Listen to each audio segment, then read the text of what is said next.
Welcome to Sector Report. I'm David Beatson. This week, could iwi water rights claims affect agriculture as well as state assets share sales? Can cheap European carbon credits cripple the New Zealand forest industry's strategy to boost export earnings? And the West Coaster who's seen the dairy industry's David take on Goliath. At last we made a stand, you see, and we said no, we stay on our own, we keep the industry here. That's Jim Wafflebacker from Waitaha, retiring after 25 years service on the board of Westland Milk Products. Who better to tell the story of the company's growth from a chain of small West Coast co-op dairy factories to New Zealand's second largest processor of dairy products, serving customers in 40 countries around the world today. After all, Jim is nearly as old as the company itself. Our Sector Report correspondent Neil Parker's been down to Westland to consult the man who's seen the dairy industry's David take on Goliath.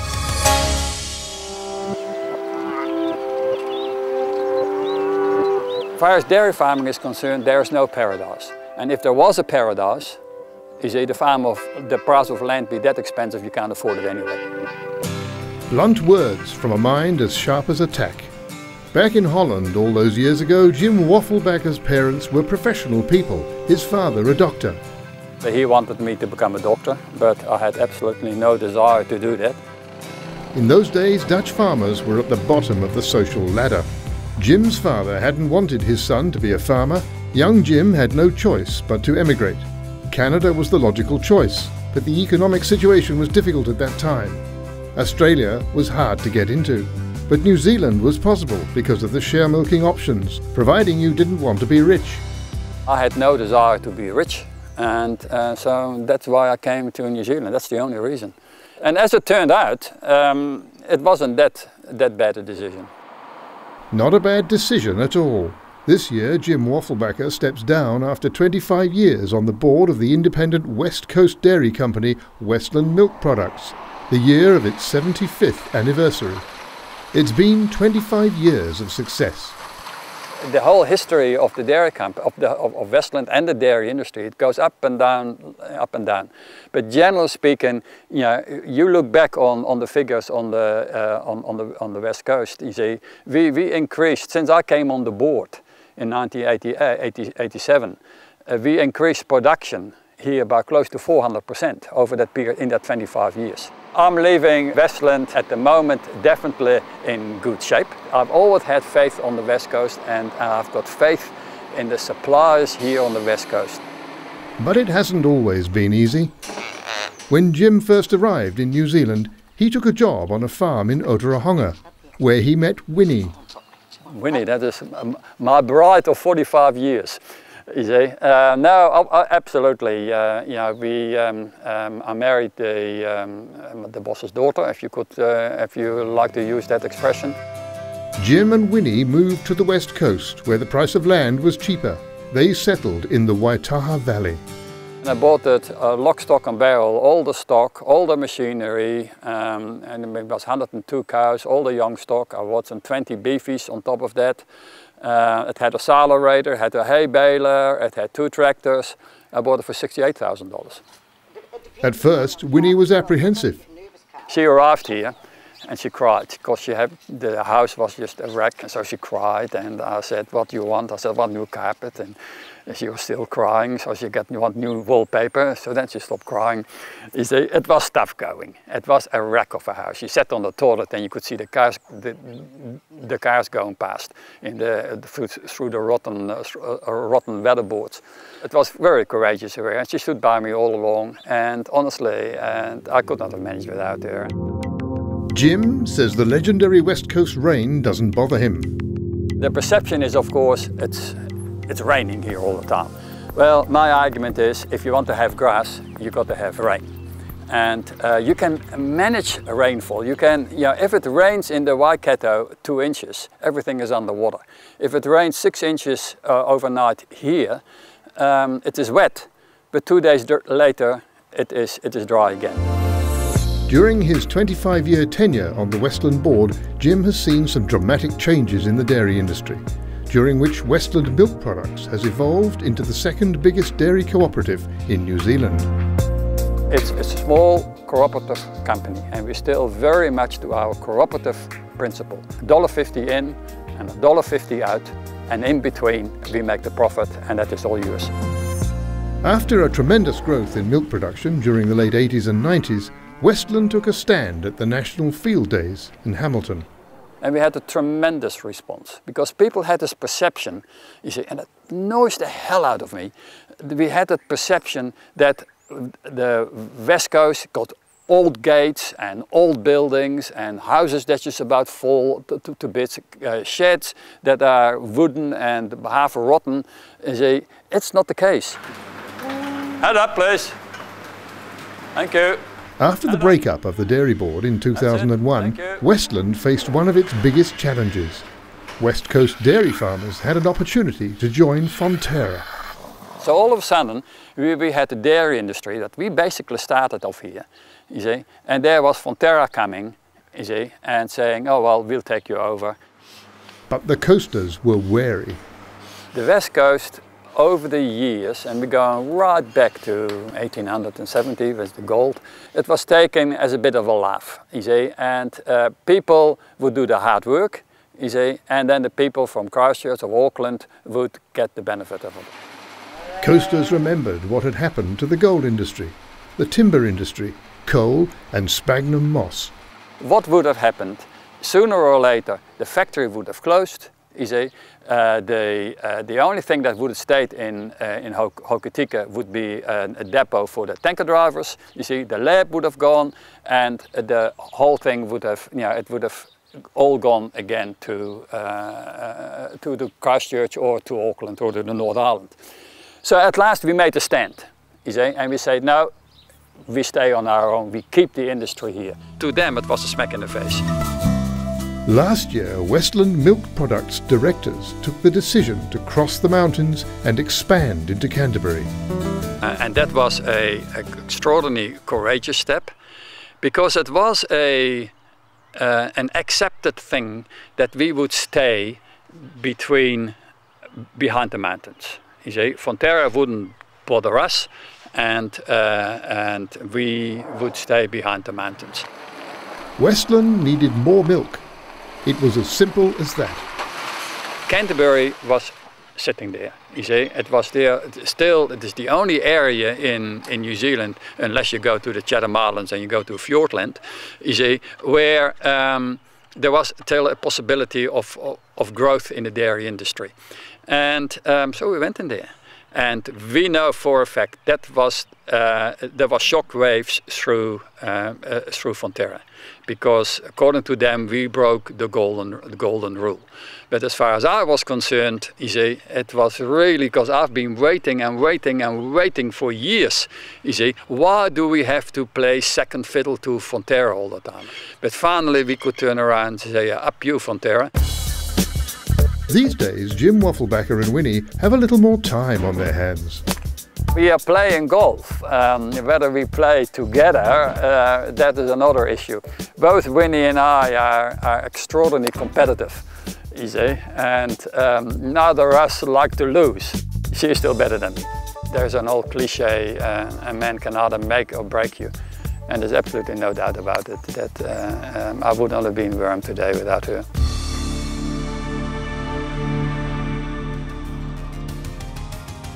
Neil Parker celebrating the 75th anniversary of Westland Milk Products with the man who's almost seen it all. Next, could the Waitangi Tribunal's findings on Maori Council water issues have an impact on agriculture? Stay with Sector Report.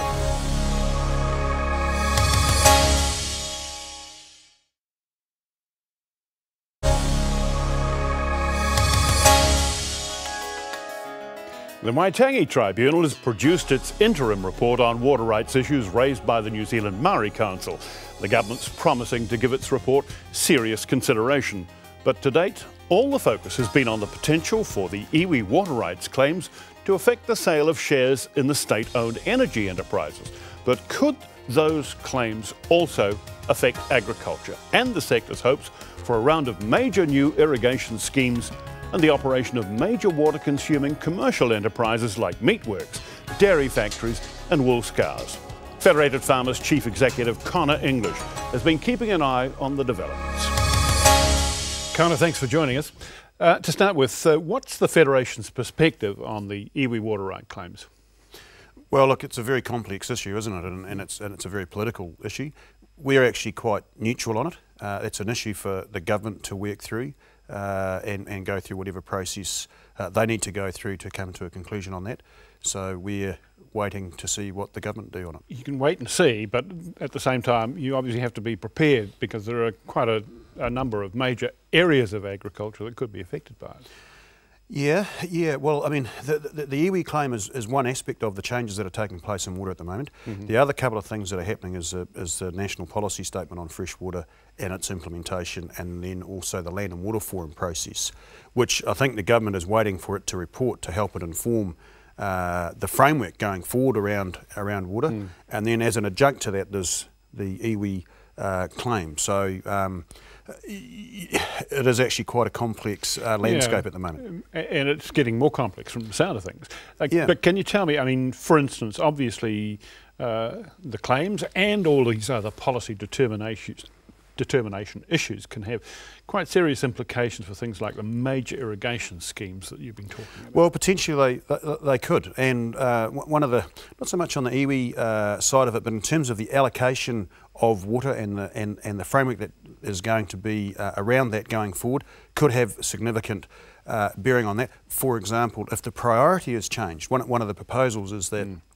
stock water, for example, would be taken away as a priority. At the moment it's a priority along with water for human use and also water for fire fighting. If that was taken away, that would mean that perhaps stock might not get water. So we've got to be very careful as we go through this allocation reorganisation that agriculture's interests are protected, because if agriculture's interests are protected, the country's interests are protected when it comes to water. I was going to say, I mean, some of these irrigation schemes are very major. Yes, yeah. And they clearly have significant implications on agriculture production as we look ahead. Yeah, well look, the irrigation, potential irrigation and water storage schemes that they're about are actually really exciting. And they are, if we do want to catch up with Australia, if we do want to remain a first world country, we absolutely have to get these projects underway and done and operational. Now that's no small task, it takes a lot of capital, but it also means the regulatory framework around them needs to be conducive rather than, it needs to be a tailwind rather than a headwind.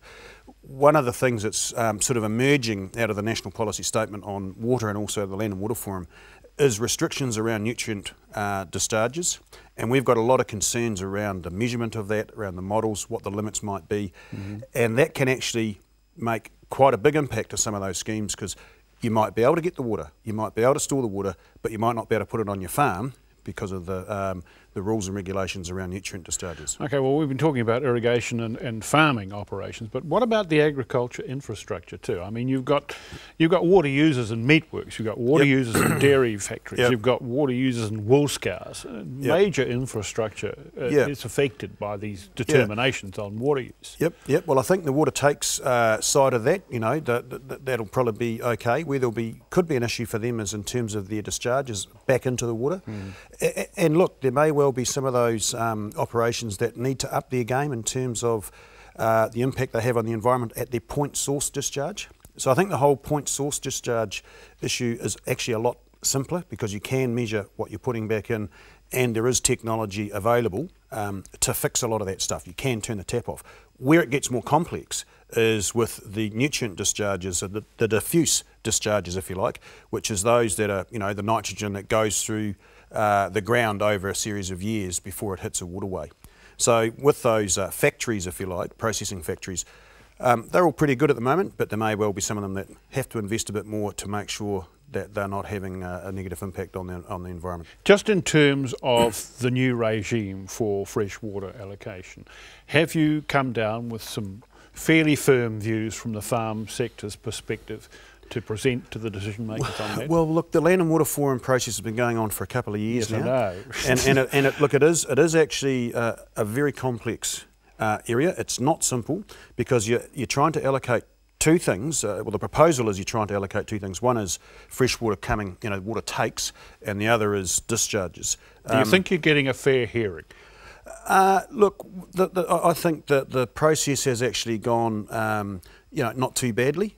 We are getting to the stage, though, where the rubber is hitting the road, and I'm not sure that the outcome of the Land and Water Forum is going to be one solution that everyone is going to agree with. There is a very diverse mix of people around there. I think the process to date has actually been very constructive. I think the chairman's actually done a pretty good job of herding all the cats, if you like. But I think it might be a bit unrealistic to expect everyone to agree on one silver bullet that's going to solve all the water allocation and quality issues that New Zealand is facing. Quick change of tack to end on. You've just had the results in from your farm confidence survey, and it's shown a slump in confidence. What's the impact of that slump in confidence likely to be on production in the coming year? Well, look, I don't think it'll have much impact on production. That's what I was wondering about. Yeah, I don't, because farmers are farmers and they get on and produce as much as they can. The biggest impact on production is likely to be the weather, as it usually is, and the farmers' skills. And we've been very fortunate the last 12 months. We've had a very good, conducive weather patterns. We've grown a lot of grass, and that's been really helpful. I think the reason for the confidence coming back a bit is just that the prices have come back a bit. And in the papers, every day you open up, we hear about all this, doom and gloom from Europe. And again, the good thing is that a lot of our trade now has moved away from Europe, and so our exposure to that is less. However, we're starting to hear that China's starting to sort of slow down. So I think there's just a bit of caution there. So I'm confident about my farming, but not confident necessarily about the market. Yeah, that's what it boils down to. Yeah. Well, prices have come back, roughly about 25% across the board, and that has a big impact. That extra 25% is the money that they can invest in environmental issues and capital and paying off debt. So if you're not getting that, it does knock you back a bit. Kana English, thanks for joining us. Cheers. Kana English, Chief Executive of Federated Farmers. Next is our emissions trading scheme starving the forestry goose that lays the golden egg. We're checking that out on Sector Report.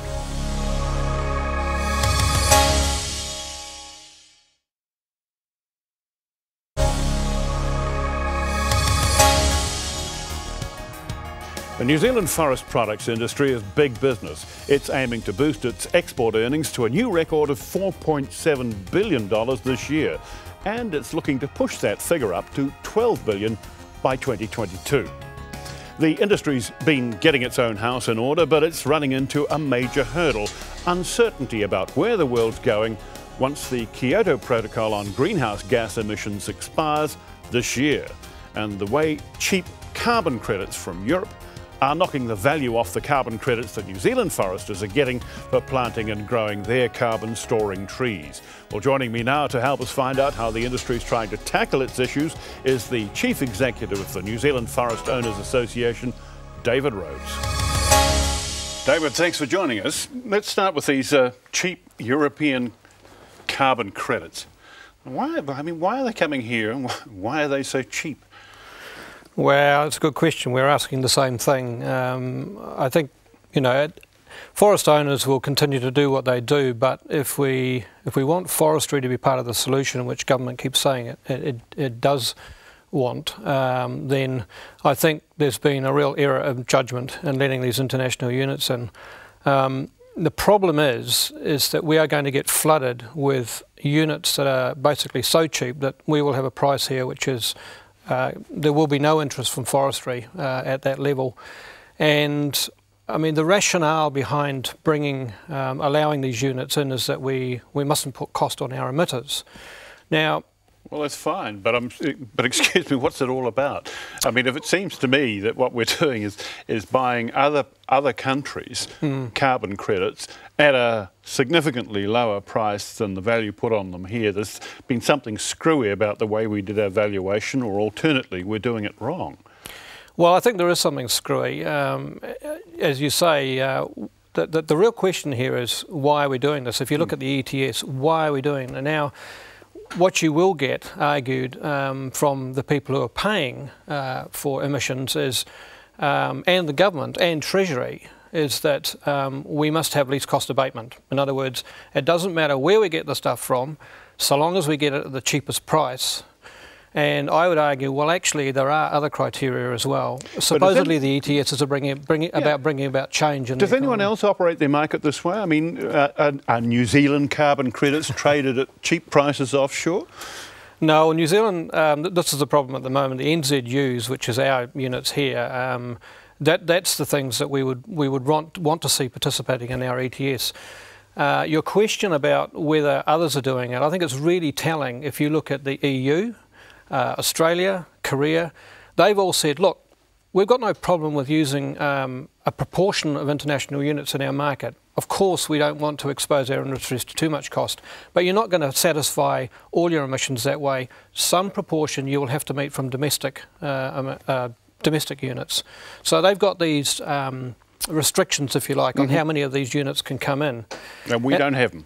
And, well, the proposal here is the government's going to have no restrictions, so we will have the cheapest price in the world, and it won't be cheap as in the price of unit that you see in the EU at the moment. I mean, I think the European price for carbon is around about $12 at the moment. Ours is now less than $5. My prediction is once we start getting swamped by Russian RMUs, which is basically forestry units from Russia that we'll be buying instead of units here, then we're going to be looking at a price somewhere around the $3.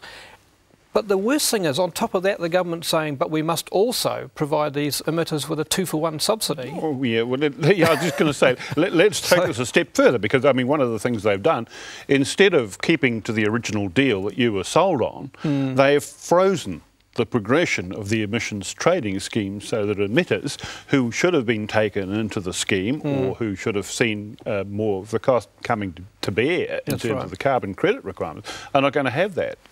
So, I mean, have they actually come to you and said, well, we've changed the deal, what can we do for you guys because you're on the wrong end of the stick? No, well, we're kind of used to things happening without being told we've changed the deal. I don't know if you think back, forestry was the first sector into the emissions trading scheme back in 2008, and at that stage it was all going to be pretty much, as you say, about a progression, and things changed along the way. Now, look, I will accept that at the moment we live in very unusual circumstances. The economic situation out there worldwide is pretty dire.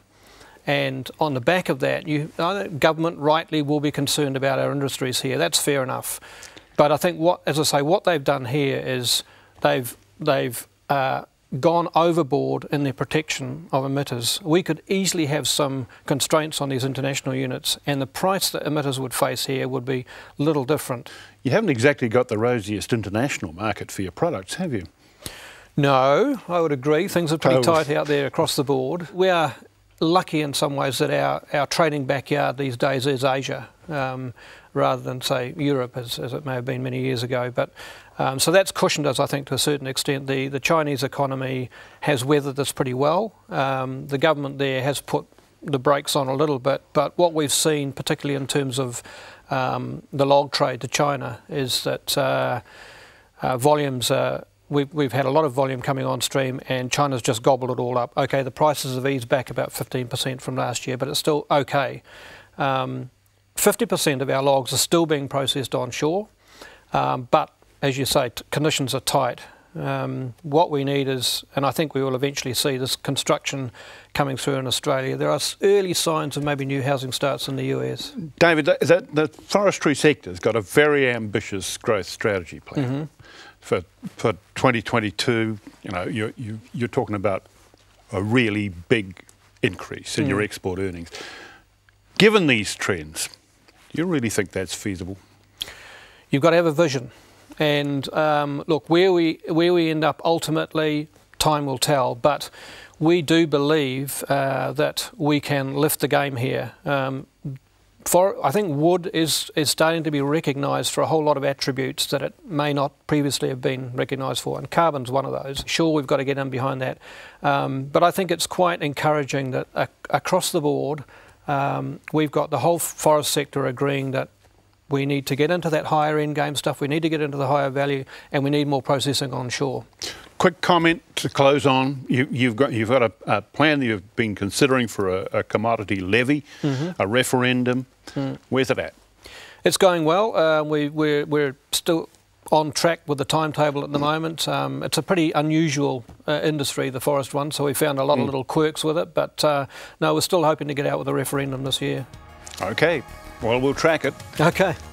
David Rhodes, Chief Executive of the Forest Owners Association. And that's all from Sector Report for now. Remember, you can check out our programs anytime online at country99tv.co.nz.